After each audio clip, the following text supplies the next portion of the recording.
ngendlela nami engibone ngalo lenza ngakhona ngitholile ukuthi akumina ngedwa ohlukumezekile kule nkinga. So ngicele abakaMgwazela ukuthi bangisize bakwazi ukuthi bamfonele noma bamthole bese kufanele basi-emailele izolo. Akakwazi ukusi-emailela uyadelela ukhuluma ukuthi nje yena ngeke azale i-email akufike wabhalisa ingane. Ngiyamtshela ukuthi umuntu wabhalisa ingane unenkinga uyagula.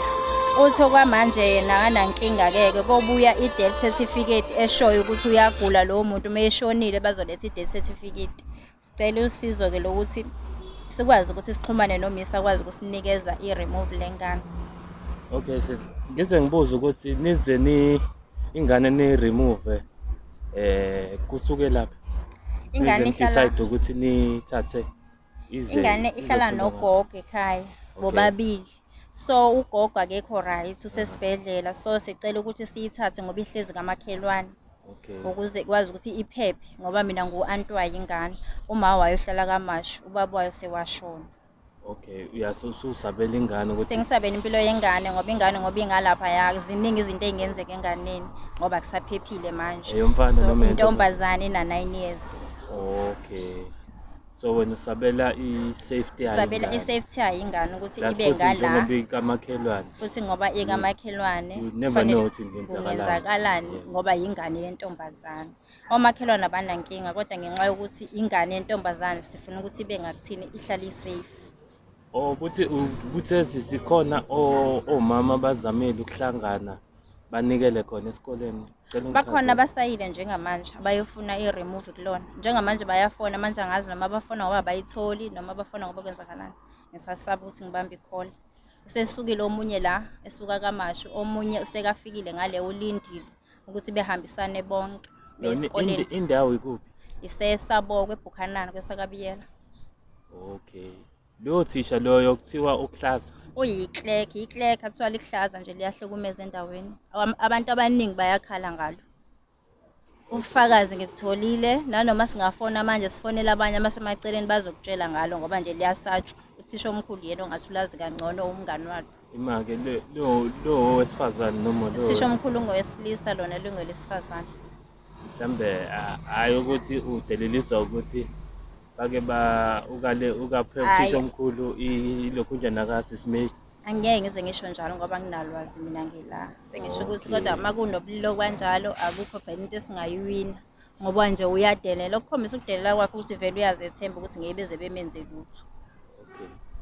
Uyadelela indlela akakhuluma ngayo, i-attitude akanayo. Uku-email ayikho into enga-email. Ngitholile nalama email kasho ukuthi hayi bayakwazi uku-email uyikhiphe lana noma ikephi kuya-email ayikho into enga-email kodwa yena uthi aka-email. Okay, angeke akwazi ukwenza lokho. Isikole lesi kumele kuye khona usisi lo wentombazane isiphi? Isikole la akumele aye khona primary school. Sikhona khona la eduzane. Asikho far kodwa siye saya sakhuluma nothisha bakhona bangasinika inkinga basi-understanda futhi bamthatha kahle. Bathi bangihambe ngiyothenga i-uniform ngathenga i-uniform. Bakhala ngokuthi-ke bacela ukuthi afike kodwa i-remove bayalidinga cause ngeke bemthathe kubene sabhilonga ngale. I-remove yona emchazayo ukuthi usesukile ngalapho. Ngeke kwazi ma ukuthi asuke uthisha omkhulu lo wangapha afonele uthisha omkhulu wangale. Inkinga usisa akafunanga nokungikhulumisa nomisi wanqaba phambi kwakhe. Akafunanga futhi nokuthola inamba thisha omkhulu ukuthi ayikho nje asangayikhuluma nami. Okay.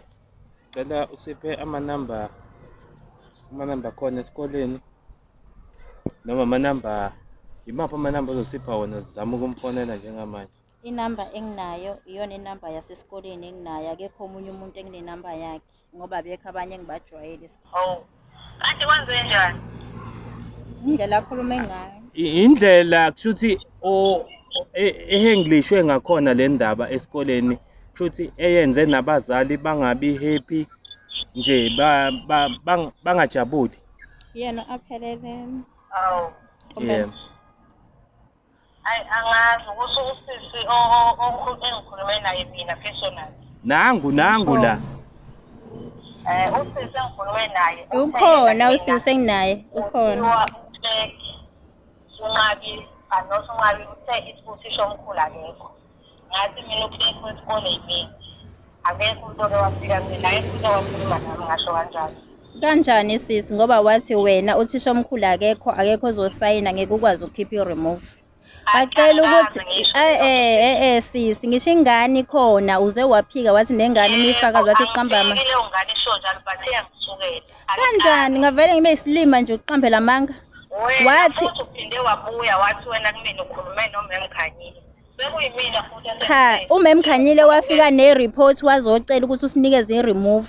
Wathini wena wathi uthisha omkhulu akekho uyena wasayinayo. Sabuyela kuMemkhanyile ukufuna ukufakazi ngokuthi Mamkhanyile wawukhona kuthiwa uthisha omkhulu akekho kodwa namhlanje kuthiwa uthisha omkhulu akakaze engabi khona.